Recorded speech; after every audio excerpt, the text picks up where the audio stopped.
Good morning, everyone. Hi, it is Stacy. We are Loving My Veteran. This is Walking in My Shoes. This is, sadly enough, the 1000th episode. Yay. I'm kind of excited. My mama always told me I talked way too much, and now look at this. So, grab your coffee. Let's get started. We're going to talk about the truths about PTSD. Sorry, I'm drinking my coffee out of a straw this morning. We're riding down the road already. Road rage. Get this, man.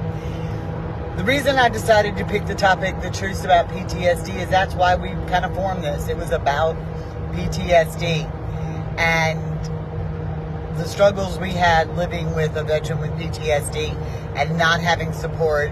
And so it was a big deal that we formed this. So here we are, 1,000 episodes into Walking in My Shoes. God love you people who've listened to me for 1,000 episodes. Okay, so we're going to talk about the truths and the myths. It's going to be all week long. I know, girls up here are laughing. You're going to get inside for the peanut gallery, I'm sure. No, you did not. So we're riding down the road, and now it's going to smell bad in the car. Anyway, Dog fart. The truth about PTSD is we have lived with this myth for so long that people say it is a mental health disorder. It is a mental illness. I was told you're never going to live with a veteran with PTSD. They have rage. They have anger. It's horrible. They're going to cut you up like John Rambo did in the movie Rambo. I mean, I remember all of it. Of course, I also remember our frustrations. And they were horrible, and they were angry, and we dealt with all this stuff in our lives, from the shutting down to the rage to all of this stuff that went on. Now, there are typical symptoms that our veterans have. There are typical that loud noises, being startled, fireworks are reported as a trigger. I remember, and it's sad, and I know Carl's sitting here, but he'll get over it.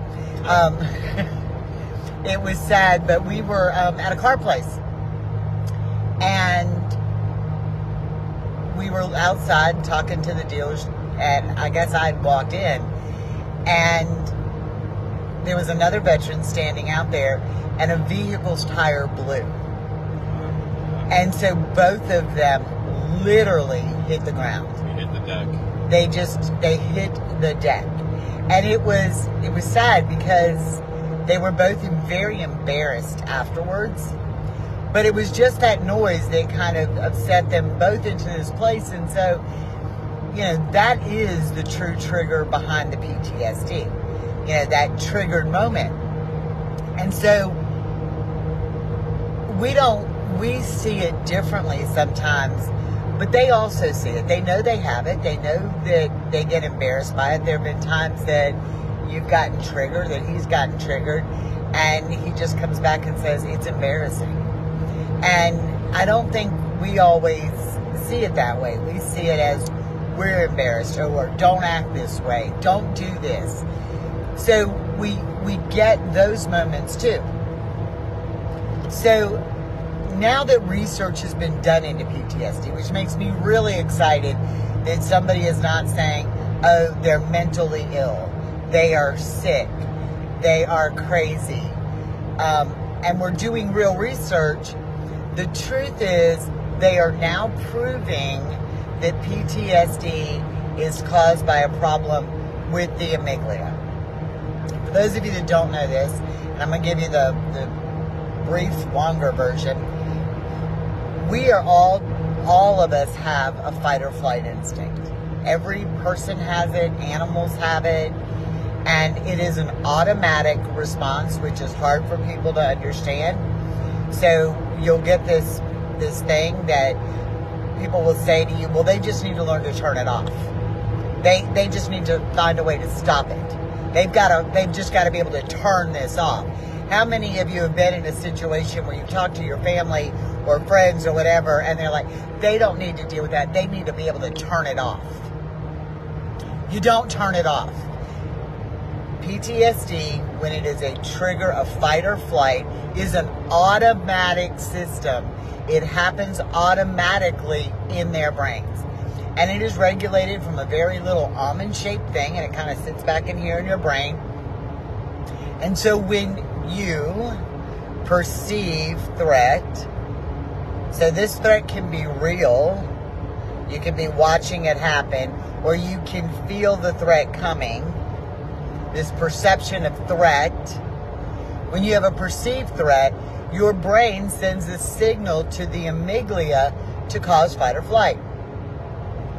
Okay? And what that's going to happen is you're either going to run like hell or you're going to shut down. And sometimes they freeze for that minute in between. But that's basically what this whole fight or flight thing is.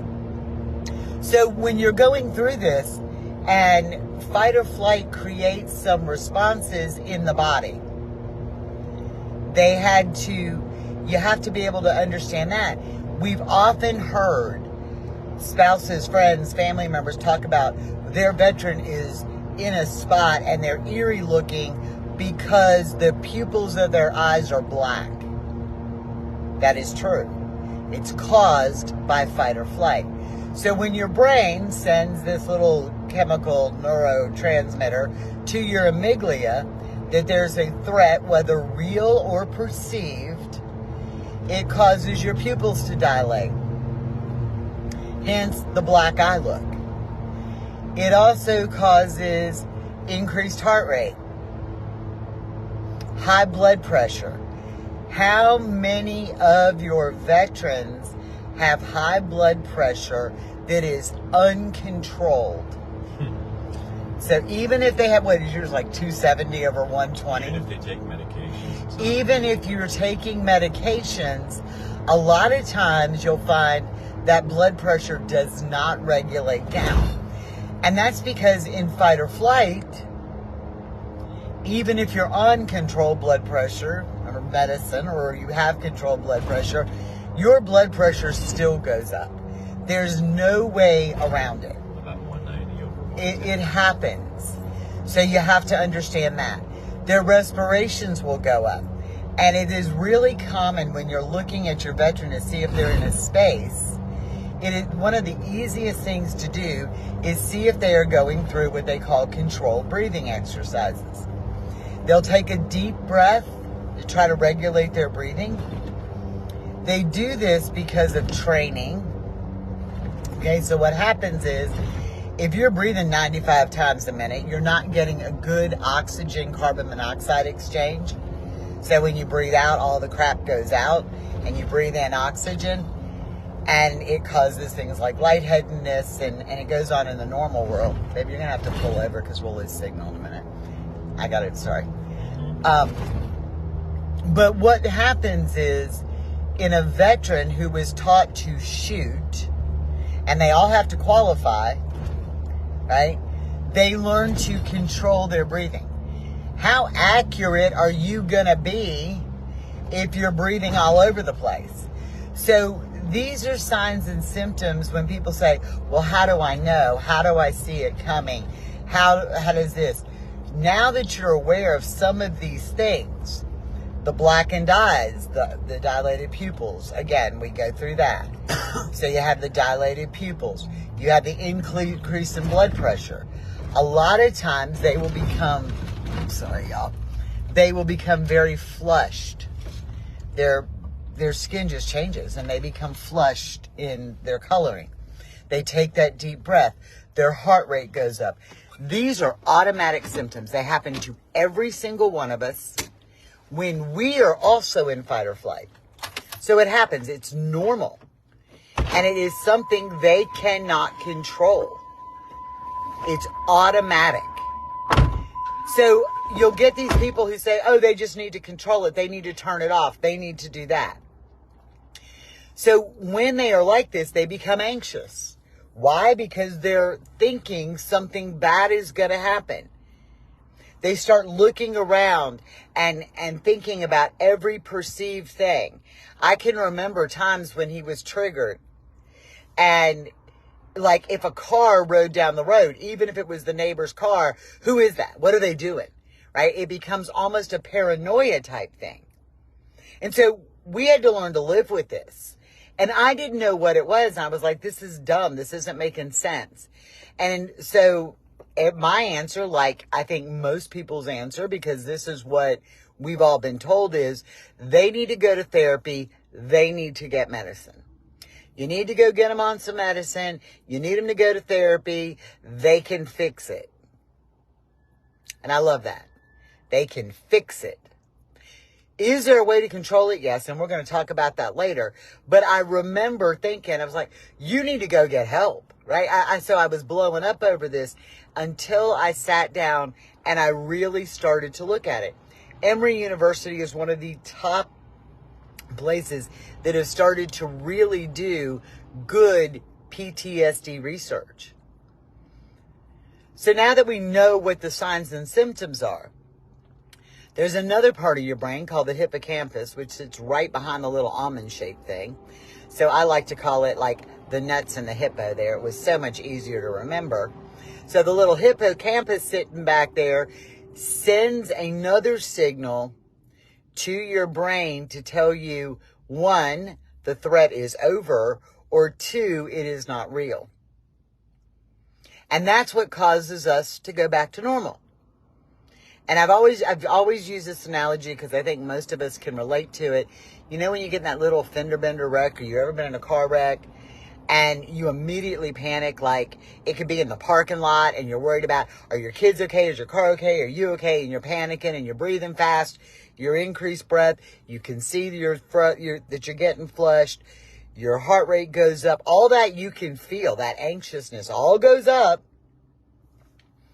But once we realize that there are not body parts laid out anywhere and that everybody's okay, we return to normal pretty quick. Veterans do not. And that is not necessarily because of PTSD. Now remember, this PTSD action comes about when they perceive a threat, but their brains have been programmed differently. And you will hear your veterans say they were programmed. You will hear family and spouses say they were programmed to be warfighters, but they were not programmed how to get out of the military. Right? So we hear that so often. Nobody unprogrammed them. We hear it all the time. You know, so when you're struggling like this, you've got to understand that one thing that happens in military training is this. The military uses what they call a technique called hijacking the amygdala. And what it does is during their 6 weeks of basic, and then as they go on to other training and other schools, depending on what they're doing, they never want them to be in a state of calm. They always want them to be in a state of heightened alert. So even we've all seen TV shows and movies and whatever.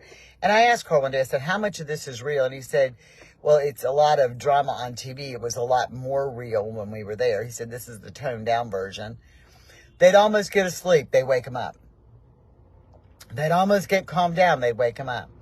One of the things they do in the Navy is they do this simulation, and it is so real that they don't know that it's not. And so the simulation is that they're on a ship, and all of a sudden the ship catches on fire. And so they are in this calm state. They think they're there just to be there, to like spend a day or two understanding what it's like to live in the confines of a ship. And the reality is that it's one alarm after another, and they don't know it's coming, and they, honest to God, keep them in that heightened state. They do that in the Marines, in the Crucible, before they get out.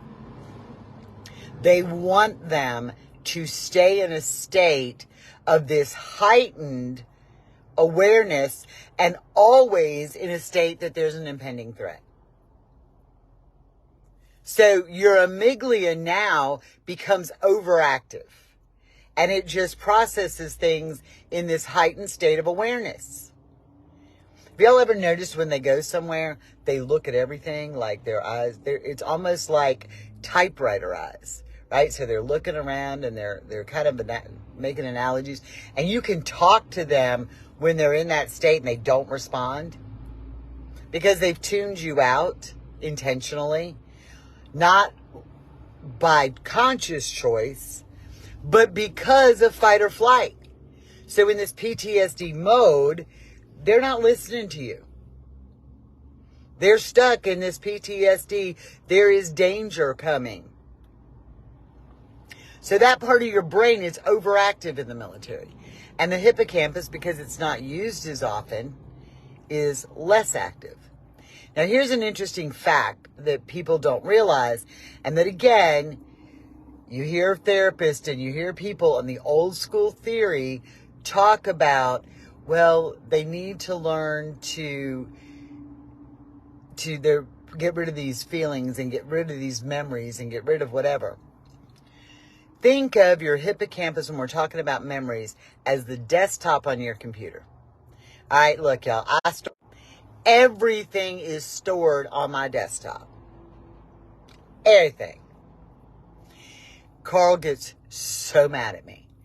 And I keep it stored on my desktop because if I need it, I can just click on it, right? It's right there. I don't have to go searching for it. I don't have to think about where it is. It's just sitting there. Well, your hippocampus, as it gets a memory, takes that memory, it processes the memory, and it stores it in the right place. So like your desktop, where you store everything on it, it's readily accessible. But then all of a sudden things get cluttery, right? And it's always in my face.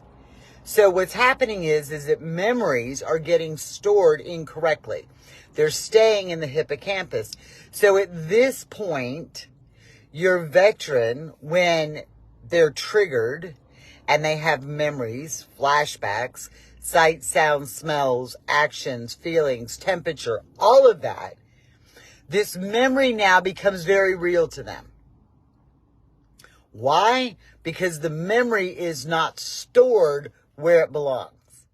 It doesn't mean that they won't remember everything. What it means is the reaction, when it's stored at the hippocampus, when that memory comes back, their reaction is exactly the same as if it were just happening to them right then. So that's why you get these angers and this weirdness, as I used to call it all the time, this weirdness that would come out is because their memory was stored with the emotion attachment to it. And it wasn't stored correctly. How many times have you heard your veterans say, especially if they lost somebody in combat or if there was an injury in combat, how many times have you heard your veterans say, well, it's my fault. If I would have done it different. I could have done it different. I could have done this. So now they're reliving this event because it's right there. They're reliving this event when something even remotely brings them back to that. They're reliving this event and they're analyzing this event over and over again like it's real, thinking about how if they would have acted differently, it could have changed the outcome. So now they're carrying this enormous amount of guilt with them. The truth is the memory isn't stored where it belongs. So when the memory is stored in the hippocampus, they can add things to the memory. Because it is so fresh, they can see it differently. So they may actually add things to that memory that don't exist. Self-blame. What if I would have? What if I could have done it differently? Right? But because that memory is stored in the wrong place, and it's stored in the hippocampus and not where your memories are supposed to go, they don't process it, deal with it, unattach the emotion, and that memory comes back and they add into the memory things that maybe they could have done different. So now you've got this memory that haunts them all the time. Now, I'm not saying that they're not isolated events, because we all have trauma. Everybody has trauma. And we think, what if I would have done differently? What if I could have? We all do that. But in their sense, it is more active because their body responds so differently because of how they were programmed and trained, not because they choose to be jackasses. Nobody chooses to have PTSD. I can remember that night that Carl and Jeremy and I were sitting there at the table eating our ice cream at 2 o'clock in the morning. And we were talking about what it was like to have PTSD. And both of them, almost in stereo, said, I don't understand why you don't get it. You have it. And I'm like, oh, no, I do not have that thing. And they're like, yes, you do. All of your time in EMS, you have that. And I'm like, oh, no, I don't. The truth is I did. And I too would trigger. But I didn't see it.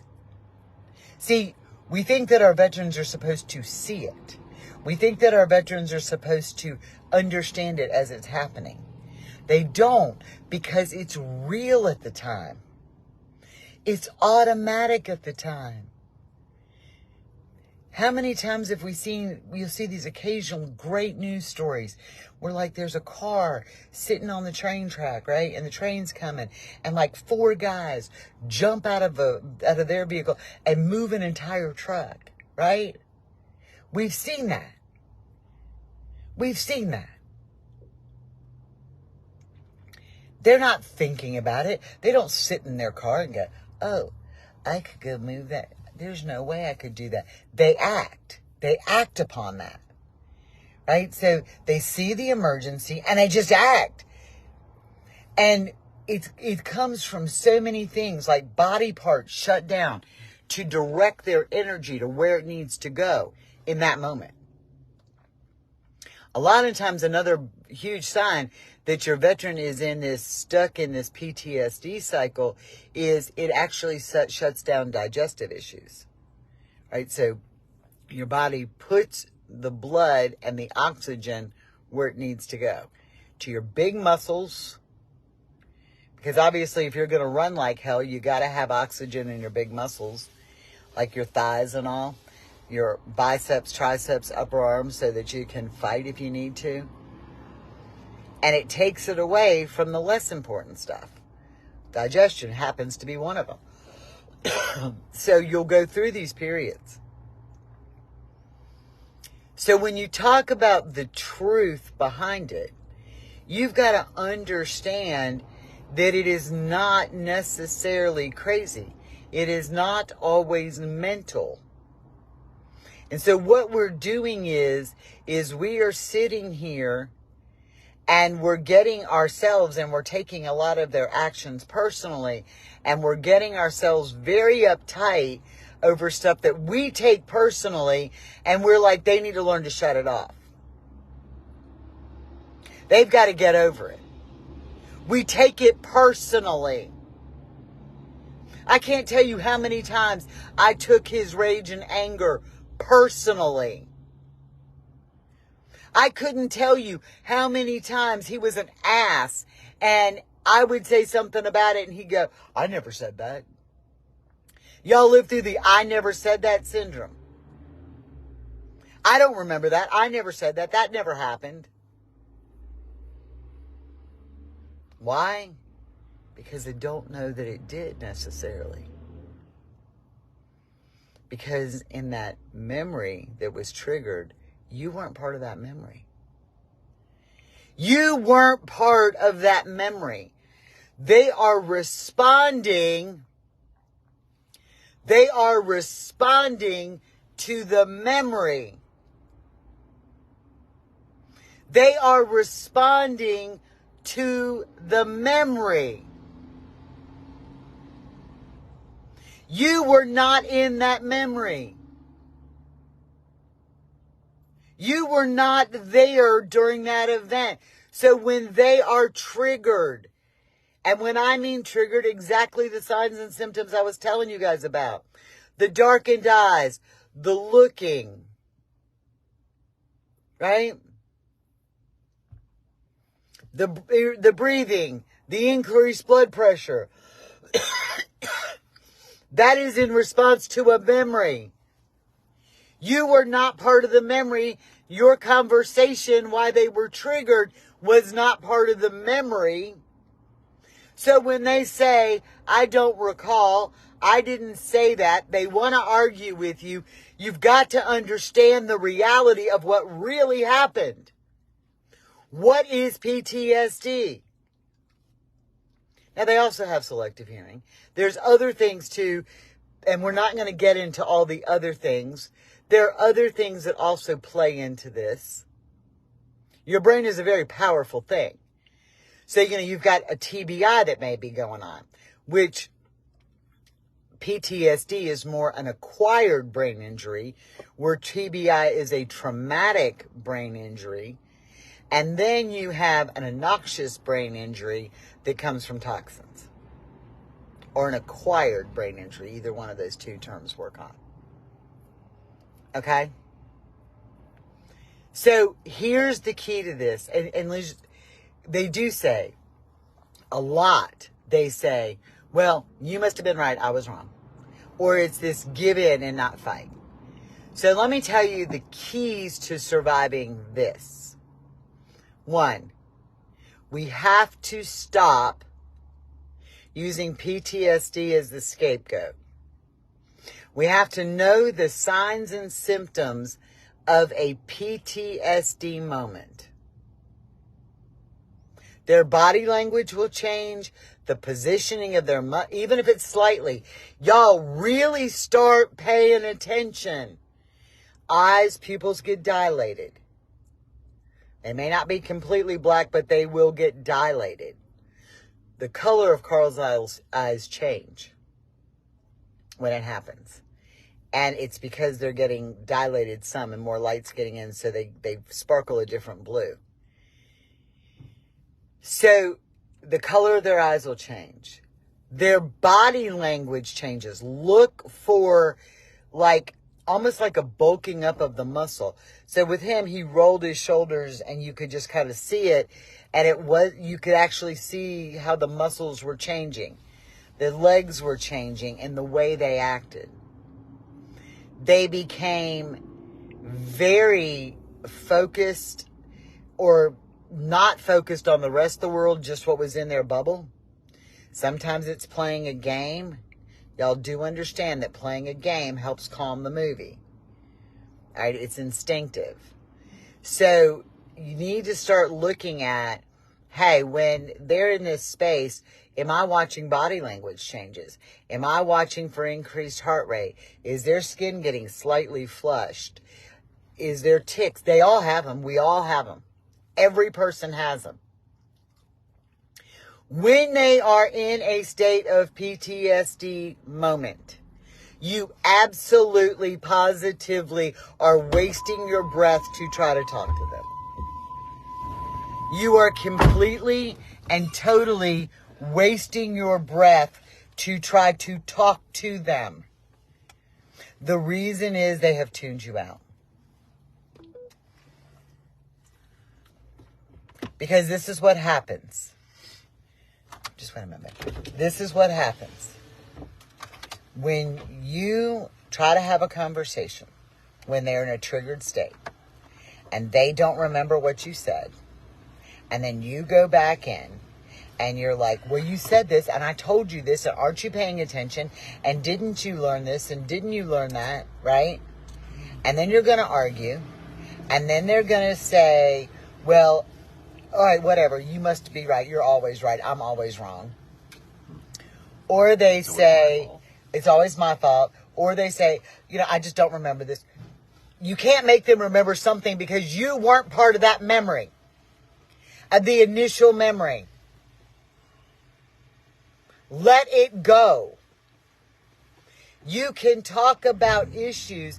Again, 3 emergencies in my life. 3. Make sure everybody in the environment's breathing. Make sure we don't have shooting, pulsating blood. And if I have clean underwear. Anything that doesn't rank into those emergencies don't count. doesn't matter and can wait. Now, we're going to talk tomorrow about how to bring them out of this, because what happens is they get so used. Remember, the military trained them to stay in a heightened state of fight or flight. Well, that's great if you're doing it for 20 years, right, in the military. But it doesn't do so great when you're home with us and you're no longer in the military.